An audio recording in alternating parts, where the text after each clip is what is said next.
noite a todos. Quero primeiramente agradecer, obviamente, o convite. Para mim é um prazer poder compartilhar um pouco do que eu tenho com vocês. Espero ser útil, espero servir. E, bom, terça-feira à noite, a gente aqui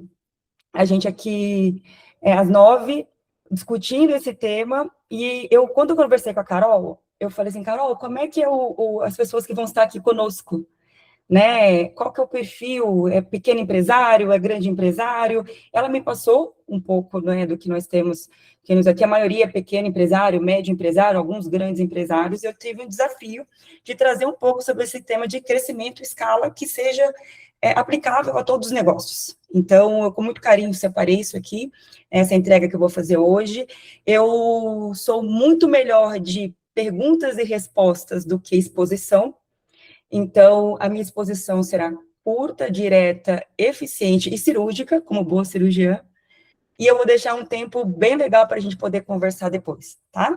Eu gostaria de pedir para todos que estão aqui, se puder pegar um papel e caneta, porque meu objetivo é ser prática, e para amanhã vocês já poderem aplicar o que eu vou trazer para vocês, porque esse é meu método de aprendizado, e meu método que eu uso de ensino também, coisas práticas, porque a gente que é empreendedor, a gente não tem muito tempo com muita coisa robusta, a gente quer algo aplicável, a gente quer algo que a gente possa, no dia seguinte, usar e já ter resultado com isso, certo? Então, eu tentei deixar da melhor forma possível para que vocês consigam aplicar também. Só para me apresentar um pouco, eu sou médica, como a Carol falou, sou cirurgiã vascular, essa é a minha formação de base, da parte técnica, operacional.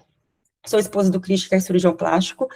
Conheço muitas pessoas da igreja. Hoje eu estou em São Paulo, semana passada eu estava em Pelotas. A gente passou por expansão, inauguramos unidades aqui, por isso que eu estou a maior parte do tempo aqui agora, né? Comecei como empresária da área da saúde, empreendo já há 5 anos, e hoje já estou expandindo também para a educação empresarial de médicos, para organizarem seus modelos de negócio e expandirem suas clínicas. Pode passar o próximo, por favor.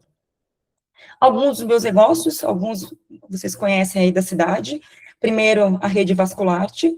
Rede Vascularte, nós temos 3 unidades. É uma clínica especializada em tratamento de varizes. Temos em Pelotas e na Dom Joaquim. Temos uma unidade aqui em São Paulo, em Moema, e temos uma unidade em Vitória, no Espírito Santo. O próximo, por favor.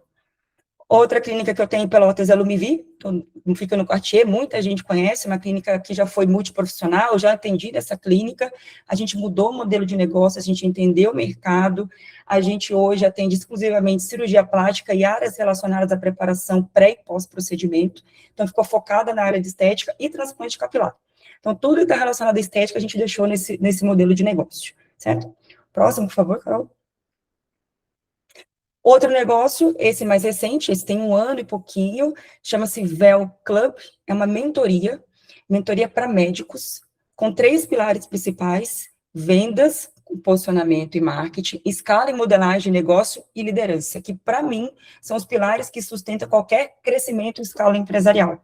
Então, a gente ensina médicos, a mentoria anual, ensinamos médicos como estruturar consultório, como vender de uma maneira ética, de uma maneira que é agradável a si e ao paciente, porque existe muita objeção ainda com o médico vendendo, mas, na verdade, quem se beneficia de uma boa venda, assim como as suas vendas, o cliente, o nosso paciente também se beneficia, se a gente tem estratégias de vendas, se a gente tem um bom processo comercial, além de estruturação, precificação, modelo de negócio, esteira de serviços em clínica. Então, a gente ensina isso também, e a liderança desse médico, para liderar esse time, esse paciente, essa família, né, que está envolvida nesse negócio, e toda a equipe multidisciplinar também, certo? Então, esses são os nossos 3 negócios que nós temos hoje principais. Pode passar o próximo. O VEL Club, ele é conectado com acredito que todo mundo aqui, sendo empresário, conhece pelo menos algum desses 3, Caio Carneiro, Joel J e Flávio Augusto. A nossa mentoria é conectada à Mentor League Society, que é a liga de mentoria criada pelos 3, então nós somos sócios dos 3 nessa liga. Muitos dos conhecimentos que nós temos, aplicamos nos nossos negócios, vem dessa fonte, assim como na nossa mentoria também, assim como o que eu venho trazer para vocês hoje. Então, eu aplico, testo, valido, é o que eu acredito, é o que eu apliquei nesses 5 anos para sair de uma clínica para 5, então é o que eu também trago para vocês hoje de realidade. Pode passar, Carol, por favor. Então, eu trouxe os fundamentos da escala. O que significa fundamento? É algo que não muda, independente se você é empresário de uma pessoa, ou seja, você é um vendedor autônomo, um microempresário, se você é um pequeno, um médio empresário, se você é o dono de uma rede de 1.000 unidades. Os fundamentos, eles não vão mudar. A primeira parte dos fundamentos é um aprendizado meu, que é a essência da Camila, desses 5 anos que eu trouxe aqui. E no final, é uma parte um pouco mais prática para vocês já colocarem em mente de como que precisa ser a empresa de vocês a partir de amanhã. O que vocês precisam buscar, certo?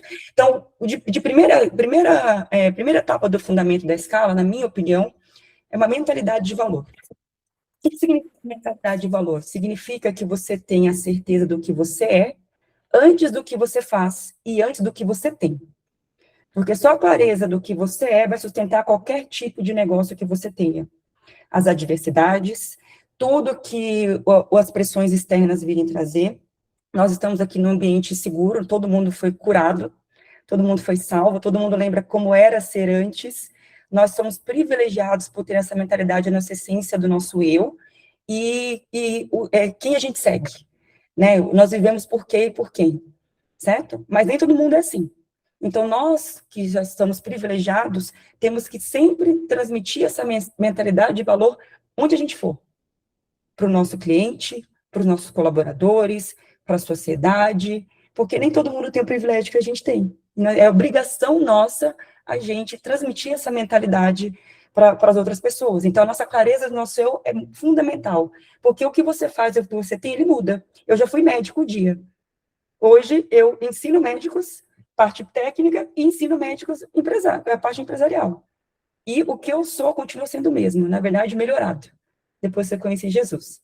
Mas o que a gente é, o que não muda, certo? Então, primeira coisa da mentalidade de valor é isso. Segunda coisa, mentalidade de valor é mentalidade de expansão. Você já cresce pensando já no que você vai ser. Você pode ser pequeno hoje, mas amanhã você já tem a clareza do que você vai ser, certo? Isso é fé. Ou seja, você está começando pequenininho, talvez com pouco recurso, com talvez não tanto entendimento, talvez aqui vai ser a sua primeira fonte de conhecimento, você não tem acesso a tantas coisas, mas você já entende, você já sabe que o que você está fazendo vai ser muito maior. Então, você já começa sabendo que você vai ser grande, porque aí o jogo muda. Né? A mentalidade é outra, a armadura é outra, o posicionamento é outro. Essa mentalidade de valor não se abate, não se abate por muito tempo. Se abater, a gente se abate. Vem aí os BO do dia a dia, a gente se arrebenta mesmo, mas não pode se abater por muito tempo. Porque a gente sabe quem a gente é, a gente sabe quando a gente quer chegar. Isso é extremamente importante, porque a gente precisa ser resiliente. Vamos lembrar que há pouco tempo atrás a gente passou por uma tragédia no nosso estado. Se a gente não soubesse, se não tivesse a clareza do que nós somos, do porquê nós fazemos, se a gente se abatesse por muito tempo, a gente não teria se reerguido. A minha clínica vascular se inaugurou em outubro de 2024. Em junho de 2024, a gente estava naquele caos e, muito triste, a clínica fechada, ninguém queria consumir estética, lembrando que mesmo sendo saúde, as minhas clínicas são de estética, ou seja, o dinheiro é drenado, a gente imagina que ninguém vai consumir estética, é uma pandemia de novo, né? Lembra que a energia era aquela, e a gente teve que se reinventar. Eu me reinventar enquanto líder para o meu time, senão ia todo mundo se desestruturar, mas ainda assim pensar, o que vai acontecer quando tudo isso acabar? Então, em junho, naquele monte de chuva, eu estava procurando um lugar para minha clínica. Triste, sofrendo, com o time em casa, muitas vezes, lembra que muitas vezes as pessoas não podiam trabalhar, porque estava alagado algumas áreas, mas eu falei, não, mas quando isso aqui acabar, aonde a gente vai estar? E, normalmente, avança prospera quem avança apesar das dificuldades. Eu não tinha nenhuma noção de como o Estado ia acontecer. O que ia acontecer ali? Mas eu tinha clareza do meu objetivo, clareza de quem eu era, do que eu queria oferecer. E eu continuei buscando. Em julho começou minha obra, em outubro eu inaugurei. E das 3 unidades que vocês viram, a unidade de maior performance segue sendo Pelotas. Mais que São Paulo, mais que Vitória, porque nasceu de um propósito muito claro. E de não desistir, de não se abater. Então, isso é muito importante. Quando a gente se propõe a fazer algo, a gente precisa confiar e fazer apesar das circunstâncias. Não significa não mudar a rota, certo? mas significa manter-se fiel ao que se propõe e ao seu propósito. E, principalmente, a mentalidade de valor não está alheia a fatores externos. Não liga para a política nunca foi boa. Me fala um tempo que foi bom no Brasil, e teve gente ganhando dinheiro, prosperando, seguindo, avançando, vendendo empresa, fazendo M&A, direita, esquerda, a gente não quer nem saber. Inclusive, digo mais, não posicione-se, não se posicione, porque você tem cliente dos dois lados. Nosso posicionamento, enquanto cristão, todo mundo já sabe. Mas muitas vezes você falar isso na rede social, você falar isso no balcão, você falar isso no dia a dia, você coloca um alvo nessas costas que é desnecessário. A gente tem que usar a nossa boca para falar o bem e para falar coisas que vão edificar. Só para gerar treta, é melhor a gente não dizer, certo? E aí você cria um alvo nas suas costas desnecessário, porque depois de 4 anos muda tudo de novo e fica todo mundo farinha do mesmo saco. Sem religião, sem política, sem ficar colocando polêmica. A gente pode falar sim a nossa fé, mas não pode denegrir a fé do outro. Só porque a nossa é diferente. A gente escolheu ser empresário, a gente escolheu prestar um serviço, e o serviço normalmente não tem. A gente não escolhe uma pessoa só para comprar. Se a gente escolher uma pessoa só para comprar, a gente está minando o nosso crescimento e a nossa escala, certo? Isso é muito importante. E a mentalidade de valor, ela tenta oportunidades.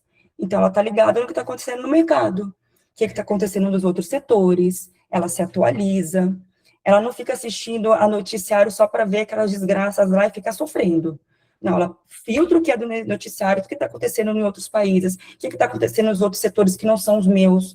Eu consumo muito o setor de serviço, porque o meu setor é serviço, é de saúde, mas é serviços. Eu fico ligado aqui, o que o setor de e-commerce está fazendo? E o pessoal de produtos? Como é que eles fidelizam os clientes deles? Esse pessoal do negócio digital, como é que eles fazem? Qualquer coisinha a gente pode pegar para o nosso, adaptar para a nossa realidade. E a gente ser disruptivo do nosso negócio não quer dizer inventar a roda. Quer dizer, às vezes, você fazer diferente do que todo mundo está fazendo. E muitas vezes você pesca em outro negócio. Então, isso significa que a sua mentalidade de valor é a mentalidade de crescimento, certo? Como que a gente faz para treinar nossa mentalidade para ser de valor? Primeira coisa, pode anotar, ambiência. Ambiente. Isso aqui é um ambiente que faz uma mentalidade ser de valor. A gente está falando coisas boas, nós estamos falando de ações, métodos, experiências, trocas, se colocar em ambiente de crescimento, de estudo, que não se reunir para ficar falando desgraça. A maioria das pessoas fazem isso. Não, a gente se coloca em lugares que as pessoas estão falando sobre negócios, sobre crescimento, sobre estratégias. A gente precisa rever, no segundo ponto, as nossas referências. Quem são nossas referências empresariais? Muitas vezes a gente precisa, inclusive, melhorar nossas referências, mas melhorar as referências dos nossos colaboradores. Todo mundo que trabalha comigo sabe, olha o que vocês olham nesse TikTok, olha esse Reels aí, o que vocês ficam girando essa tela. Escolha muito bem quem está pegando a sua atenção. Siga pessoas que são referência para você. Se você é vendedor, referência em vendas. Se você é financeiro, referência em finanças. A parte de gestão de processos. Foca nisso, gasta o seu tempo nisso. Se a gente não tem dinheiro, a gente paga com tempo. Tem muito conteúdo gratuito que você pode consumir para prosperar. Eu fico em cima das minhas meninas mesmo. Eu odeio esse negócio de TikTok inútil e eu odeio esse negócio desses Reels nada a ver. Elas sabem disso. Porque quanto mais a gente vai colocando referências positivas, vamos empilhando conhecimento e a nossa mentalidade ela vai mudando. Muito importante nessas referências o que a gente vê, o que a gente ouve. E para a gente também exercitar essa mentalidade de valor, a gente tirar a vaidade e o ego. Porque toda vez que a gente cai nesse lugar, a rasteira vem. Já aconteceu comigo, tenho certeza que já aconteceu com todo mundo. Principalmente quando a gente começa a ganhar aquele dinheiro que era nosso sonho. Nosso sonho era pequenininho assim, mas é o primeiro dinheiro que a gente ganhou e a gente começa a lidar com vaidade e com ego. Não olhar as pessoas da mesma forma, ir com julgamentos que a gente não tinha. Nosso cérebro começa a excluir determinadas coisas. Vaidade e ego. Isso é a pior coisa para poder minar nossa mentalidade, certo? E, em geral, anotem os nossos projetos, tudo que a gente se propõe a fazer, ele falha por algumas coisas. Primeiro, a vaidade e o ego. Segundo, ponto cego. É algo que a gente não está enxergando e vem alguém de fora para poder te ajudar. É o levantar a mão e pedir ajuda. É falar com Marcela e com Carol, preciso de ajuda. É você chegar nos outros colegas da igreja e pedir ajuda. É chegar no grupo e pedir ajuda. Ou seja, o ponto cego, alguém que está olhando de fora e consegue te ajudar no negócio. Certo? Má execução. Ou seja, a gente não sabe fazer aquilo que a gente está se propondo a fazer. Você quer vender, mas não sabe vender, não treinou. Você quer mexer com planilha financeira, mas você não sabe nada de número, você não treinou. Eu também não sabia. Fui. Não sou uma grande expert, mas o básico eu sei. Para olhar números, para projetar, para poder tomar decisões, eu só preciso de números para tomar decisões, criar inteligência para tomar decisões. Ou seja, a gente precisa aprender a executar aquilo que a gente se propõe. Então, mais execução é extremamente importante. E, por último, as distrações. Distrações, especialmente telefone ou TV, depende, certo? Ou seja, a gente está num ambiente desse e muitas vezes a gente não consegue ficar 2 horas prestando atenção com a energia focada nisso. Então, o celular mina nosso crescimento, mas também é tudo aquilo que a gente põe na frente do que a gente tem que fazer para procrastinar. Todo mundo faz isso. Você tem uma série de coisas que são extremamente importantes para fazer, da sua empresa, do seu dia a dia, da sua rotina, e você vai lá e coloca um monte de coisa na frente que não vai gerar nenhum tipo de resultado, procrastina, chega no final do dia, aquela falta de produtividade crônica que todo mundo tem. Ou seja, é uma falta de organização e de eliminar aquilo que não é importante para o seu resultado, certo? Então, amanhã, quando você olhar essas 4 matrizes, você vai falar, olha, onde é que eu estou falhando nas distrações? Onde é que está meu ponto cego? Será que eu preciso pedir ajuda?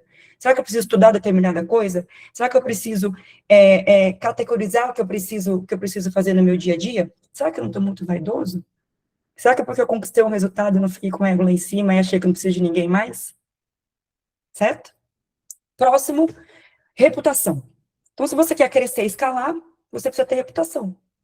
E a reputação é também, se você quer ser grande, o que falam de você. Não pode ser assim, mas eu não tô nem aí porque falam de mim. Infelizmente, se você quer ser grande, se você quer ser notado, se você quer ser relevante, você precisa sim cuidar da sua reputação. Tem que ser a reputação aquela que você está confortável, no que você deita a cabeça no travesseiro e você está seguro do que você fez, mas também a reputação do que o seu time vê sobre você no dia a dia. Não adianta de nada a gente falar e a gente não fazer aquilo que a gente está dizendo, é igual criança, é igual filho. A gente lidera pelo exemplo, a gente lidera fazendo o que a gente pede para o nosso time fazer. A gente tem que estar junto, a gente, na hora das circunstâncias negativas, a gente tem que estar ali junto com eles para poder honrar e em prol do resultado, e isso também gera reputação, e também a rua. Ou seja, como que as pessoas te enxergam? Você é uma pessoa de valor, você é uma pessoa relevante, você é uma pessoa que chega no ambiente, você melhora esse ambiente, você serve. Essa reputação, ela vai carregar você, vai carregar sua marca. E essa marca é uma marca que cresce. Certo? Então, a reputação ela tem que ser, sim, sempre. Não se meta em fofoca. Um dos princípios da minha empresa, quando as meninas começam a trabalhar comigo, na reunião de contratação, eu falo, dentre as coisas que você pode ser demitida é fofoca. Na lata. Vitimismo e fofoca. São duas. Não gosto. Bate no peito, assume o que você fez, vamos junto resolver. Mas, porque não gostamos. Então, a gente deixa alinhado desde a contratação. E fofoca também é uma delas, porque fofoca mina a reputação de todo mundo. Inclusive da sua marca. Às vezes você não está nem envolvido, mas toda a sua equipe está. E a sua reputação vai longe.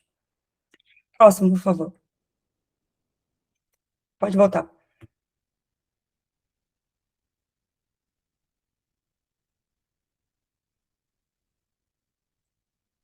Aí. Servir antes da gente pedir ou vender. Então, quando a gente está vendendo, quando a gente está propondo algo para alguém, né, no meu caso, paciente, vocês, clientes, enfim, a gente consegue uma venda melhor, essa venda é bem vista, essa venda é mais tranquila, ela dá menos trabalho quando a gente serve antes, certo? Nosso modelo de venda é um modelo de venda consultiva, e eu sugiro vocês que façam esse modelo. Um modelo em que você orienta o seu cliente, você lidera ele dentro de um caminho de aprendizado, em que no final vai fazer todo sentido para ele fechar com você. Ou seja, você serviu ele de educação. E para nós que somos operacionais, quem tem uma formação de base operacionais, isso é uma zona de graça. Porque para nós, ensinar o que a gente faz, mostrar para o nosso cliente o que a gente faz é muito bom. Certo? Então, servir é um dos fundamentos que faz a gente ter esse crescimento. Pode passar, Carol, por favor. Toda empresa que cresce, que escala, ela nasce como empresa de educação. Não tem outro jeito. Você, obrigatoriamente, para crescer, se você é pequeno, se você é só você hoje, para você crescer, você vai ter que ter a habilidade de ensinar o que você faz para outra pessoa, ou uma porção do que você faz para outra pessoa. Se eu falei lá no início que você tem que ter uma mentalidade de expansão, tudo que você faz hoje repetidamente, diariamente, e que não necessariamente é atividade-chave, já deveria estar inscrita num processo, para que num futuro não muito distante, qualquer pessoa seja contratada e rapidamente você consiga treinar ela. Deu para entender? Ou seja, tudo que você faz repetidamente, que, putz, não é minha atividade-chave, não é venda, por exemplo, que a atividade faz, não é prestação do serviço, é parte financeira, por exemplo, é parte contábil, por exemplo, ou seja, elaboração de contratos, se você não tem um jurídico, ou seja, tudo isso que é muito, que não é atividade-chave, geração de receita, que você precisa fazer sempre e já deveria ser um processo. Atendimento, agendamento, follow-up, envio de NPS, ou seja, tudo que não dá para ser automatizado, obviamente, você já pode descrever isso. Então, em nomes bonitos, chama-se descritivo de função, playbook, POP, mas nada mais é do que, amigo, você pegar o que você faz todo dia, escreve ali, para quando você tiver aquela pessoa, porque você é orientado à escala, você é orientado ao crescimento, você vai contratar alguém, você rapidamente consegue sentar, ler com ela, treinar. E sabe o que é muito maravilhoso disso? É dali também que você vai medir como essa pessoa está avançando, como que ela está aprendendo, certo? Você já consegue fazer reunião de feedback, você consegue acompanhar, porque você sabe com clareza a função que ela vai exercer, certo? Então, para você crescer, não tem como você crescer sozinho.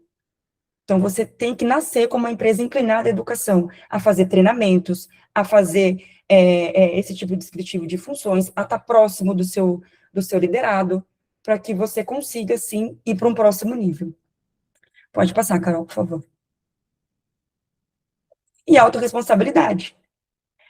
Ou seja, o resultado bom é culpa sua, o ruim também, o médio também. Se você é o dono, a culpa é sua, sempre. Acabou. Certo? Se você faria, a culpa é sua. Se você vender para um grupo, é culpa sua também.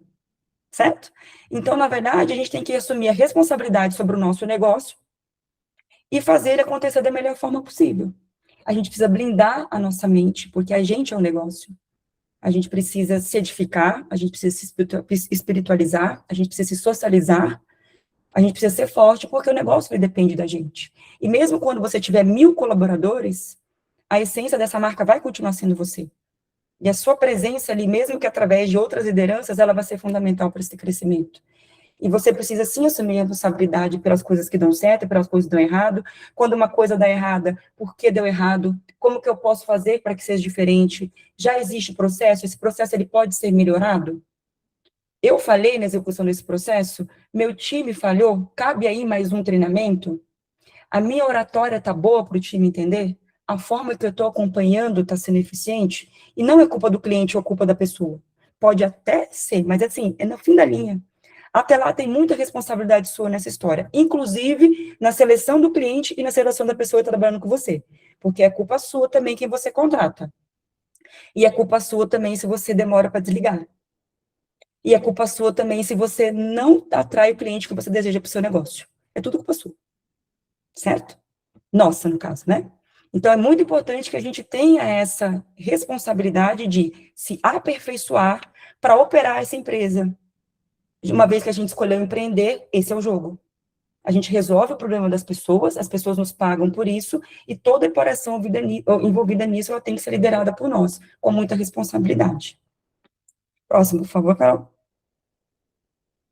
E, na minha opinião, uma empresa que escala tem princípios e valores bem definidos, que vai além de missão, visão, valores, isso é muito importante, mas no que você acredita, nós aqui estamos juntos, no nosso grupo, a gente com certeza sabe o que a gente acredita, mas isso tem que estar claro ali, tem que estar claro para todo mundo que entra, para as pessoas, para os funcionários, para os clientes, para a gente diariamente, e valores positivos, porque só, na minha opinião, só se sustenta no mercado aquelas pessoas que têm valores positivos, né, valores de servir, valores de ajudar, de contribuir, não só do ganhar dinheiro. Ganhar dinheiro é fundamental, todo mundo quer, todo mundo precisa. A gente quer dar conforto para nossa família, mas a gente quer transbordar também na vida das pessoas. Isso precisa ser dito, isso precisa ser claro.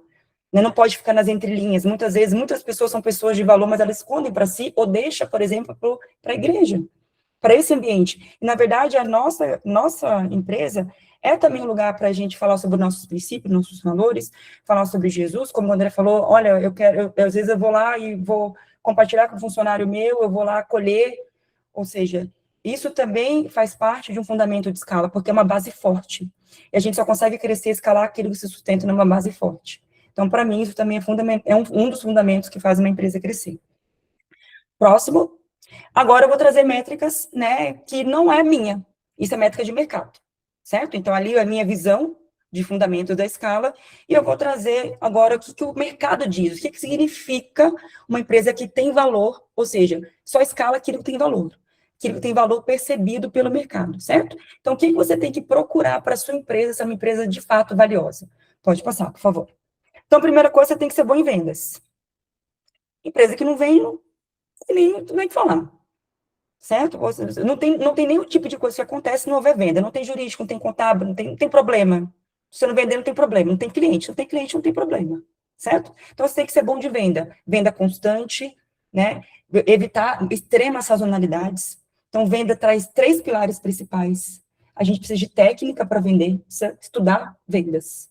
Prospecção, qualificação, técnica de fechamento, técnica de follow-up, processos comercial, de como que a gente vai catalogar esses clientes e reabordar esses clientes no segundo momento, a gente precisa ter processo.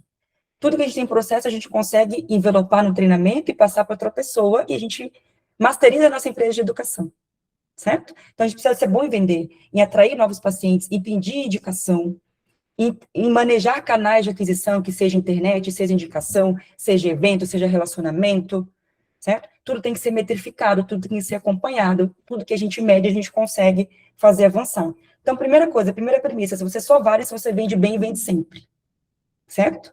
Segunda coisa, pode passar, Carol, por favor? O NPS alto, o índice de satisfação dos seus clientes alto. Não adianta nada, você dá um monte de clientes, eles estão reclamando de você, reclame aqui, tá bombando, não adianta. Certo? Isso não quer dizer que a gente vai ter sempre unanimidade, não tem jeito. Ainda mais o nosso negócio. O meu negócio, por exemplo, é um negócio sensível. Procedimento tem complicação. E pode acontecer. E não é extremamente infrequente. Pode ser complicações mínimas, mas até complicações mais graves. Então, isso impacta no NPS, com certeza. Mas, na verdade, o que o cliente quer saber é como que você resolve o problema dele. E não é se você não vai ter problema. Porque problema é humano, todo mundo tem. Agora, como que você resolve esse problema que é mais importante? Como que você gerencia essa questão? Qual o nível de atenção que você dá, de engajamento que você dá para esse cliente? É isso que ele quer saber. Como é que nós fazemos NPS nas nossas clínicas, tá? NPS, não sei se você sabe, é uma escala, tá? Para quem não sabe ainda, que vai de 0 a 10, que você classifica um serviço. Em que 9 e 10 é muito bom. Qualquer coisa abaixo de 9 tá ruim. Então, esse negócio de média 7, esqueçam. 7 e 8 não quer dizer que você tá bom. Tem que ter algum motivo para ele ter alguma coisa acontecendo na jornada desse paciente, desse cliente, que ele não gostou. E você precisa atrás para descobrir, certo? Então, buscamos o 9 e o 10. Como que nós fazemos? Se você jogar na internet agora, vai ter, tipo, questionários enormes de NPS, certo? Nós fazemos 5 perguntas no WhatsApp no dia seguinte. Só 5. Certo? E nós perguntamos, essas perguntas, elas englobam a jornada do nosso paciente. Que aí, ó, vou dar de insight para vocês, para o negócio de vocês, que é praticamente o mesmo, provavelmente. Primeiro, como é que foi para agendar a consulta? Ou seja, como foi o primeiro contato? Certo? Depois, e aí ele classifica de 0 a 10. Como que foi na recepção? Como que foi quando você chegou ali? Como é que foi seu atendimento ali? Ele classifica de 0 a 10. Como que foi a sua consulta? E minha consulta era avaliada também, eu era dona da clínica, avaliada também, porque às vezes minha consulta eu acho que eu tô bombando e não tô. Então, você é dono, você tem que se colocar também na vulnerabilidade. A gente não pode achar que a gente é dono de tudo, e nossa comunicação muitas vezes tem que melhorar. Quando a gente é muito técnico, muito bom no que a gente faz, a gente não usa a linguagem que aquela pessoa vai entender e você desvende. Então, muitas vezes, o seu NPS está abaixo do seu atendimento, né, da sua consultoria, da sua operação, porque a pessoa não está vendo clareza no que está dizendo. E a gente tem que se colocar aberto a ouvir um não, algo negativo, certo? O quarto é a passagem de orçamento, ou seja, a passagem de investimento, como foi? A gente queria saber qual que era a atenção que a nossa comercial tinha dado, nosso gerente de relacionamento, a vontade de resolver, se ele mostrou opções, se foi solista, se tentou colocar uma data acessível para o paciente, seja importante, de 0 a 10, certo? E se recomendaria a gente para outra pessoa? Isso. Já fizemos formulário ao Google, já fizemos link, ninguém responde. A maior chance de responder é essa daí, certo? E pode ter certeza, se está de 8 abaixo, a pessoa vai se prestar a falar algo ruim. E isso é muito bom, tá? Porque a gente só cresce nessa situação. A gente só acha os gargalos nessa situação. Vem algo ruim, liga para a pessoa, como dono. Não manda funcionário ligar, não. É a gente que liga. Oi, fulana, tudo bem? Como é que foi? Você deu uma nota 8, uma nota 7, o que aconteceu? É uma grande oportunidade você se aproximar dessa pessoa e ter aprendizados enormes para o seu negócio, de coisas que você nunca tinha pensado antes, certo? Isso é importante. E a última coisa com relação ao NPS alto é, vista o sapato do seu cliente. Como é que é ser seu cliente?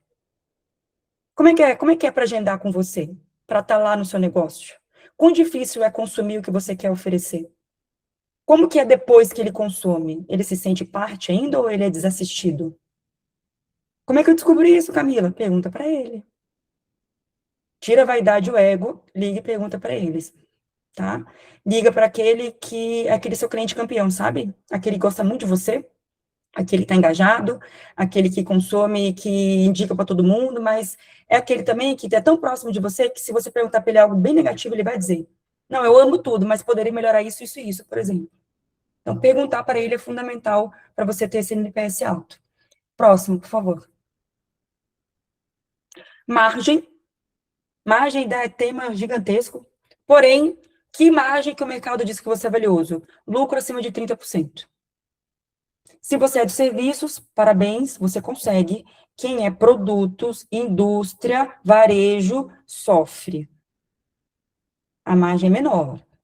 8, 10, 12. Então, quem é serviços, aí é outro escopo de aula, posso vir outra vez, mas é branding, posicionamento, vendas, estratégia de mercado, canais, aí você consegue fazer uma margem alta, certo? Mas pelo menos busque 30% de lucro, certo? Ah, mas eu não consigo ainda. Começa com 20. Começa com 20, vai masterizando o que você faz, vai ganhando tração em vendas, processos de vendas, vai ficando bom nisso, vai deixando seus clientes satisfeitos e aos pouquinhos você vai aumentando o seu ticket médio para você aumentar a sua margem, certo? Setor de serviço com margem abaixo de 20% não vai durar muito tempo. Qualquer coisinha no mercado consome você, certo? Então, você tem que buscar pelo menos 30%, tá? Dependendo do setor, consegue até mais, beleza? Próximo, por favor. Segurança jurídica e contábil, ou seja, boas contratações, seguir o processo trabalhista a rigor, minimize PJ na sua empresa, se possível não tenha, é um risco, e isso é tão risco que quando empresas grandes estão lá no M&A, ou seja, tentando vender uma parte dela, ou abrindo ações na bolsa, um dos critérios de reduzir o valuation dessa empresa é, tem PJ na contratação? Se tiver, já cai o valor. E em muitos milhões, certo? Então, eu sei que a gente está consumindo, quando a gente está pequeno, a gente joga um jogo, às vezes, arriscado, para tentar consumir menos a margem, faz o contrário, se diferencia, entrega mais e melhor, precifica melhor para você não se colocar em risco jurídico ou contábil. Porque, às vezes, você luta para vender, toma um processo trabalhista, perde a sua margem inteira, perde seu lucro inteiro para pagar esse processo. Mesma coisa o fisco. Um bom contador, então, são modelos de negócio diferentes. O meu é um modelo, por exemplo, o meu da saúde é um dos mais tributados do Brasil, tenebroso, tributa saúde e serviço, e a gente tem que jogar esse jogo. Certo? É um jogo da diferenciação. Mas não peque nisso. Segurança jurídica, bons contratos muito bem feitos, alinhados, contratos com colaboradores, com clientes, com fornecedores, se for o seu modelo de negócio, porque isso com certeza pode impactar lá na frente. E um bom contador do seu segmento, tá? Porque, por exemplo, a minha área de saúde não é qualquer um que consegue atender. Então, depende aí do seu setor, se é um setor mais sensível, precisa ter um cara ou uma mulher que seja especialista nessa área para não te prejudicar no futuro. E depois, próximo, por favor. E empresa que é vista como valiosa, ela é capaz de treinar e desenvolver pessoas. Ou seja, desenvolver não só a parte técnica, mas desenvolver também a parte emocional, visão, trazer perspectiva de futuro para essa pessoa, perspectiva de crescimento. Seus princípios e seus valores também desenvolvem essa pessoa, certo? Ou seja, o mercado vê que você é de valor quando você não precisa estar exclusivamente 100% ali, certo? Então, a minha empresa eu sei que é valiosa porque eu estou em qualquer lugar do mundo e elas estão funcionando. Isso quer dizer que eu trabalho menos? Não, não quer dizer. Quer dizer que o formato e o contexto que eu trabalho é diferente. Continua resolvendo o problema igual. Tendo que liderar igual, fazer reunião de feedback igual, tudo igual. A diferença é que o formato muda, certo? E a gente tem que se colocar no lugar também de se incluir nesse treinamento. Buscar conhecimento, buscar habilidades que a gente não sabe, buscar outras ferramentas como oratória, jurídico, contábil, ferramentas trabalhistas, planilha. A gente precisa saber o mínimo para que a gente consiga liderar alguém dessa função. Então, a gente precisa, sim, estar em constante treinamento e constante evolução, certo? Então, isso que eu quis trazer para vocês.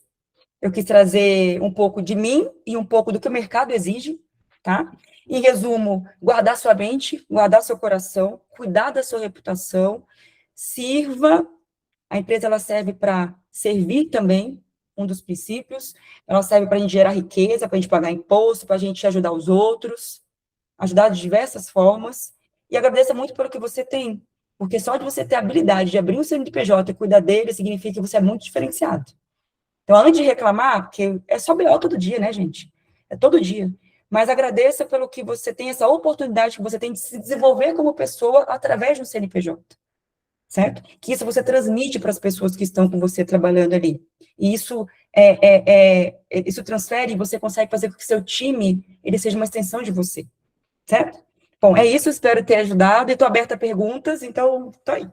Obrigada, Carol. Obrigada.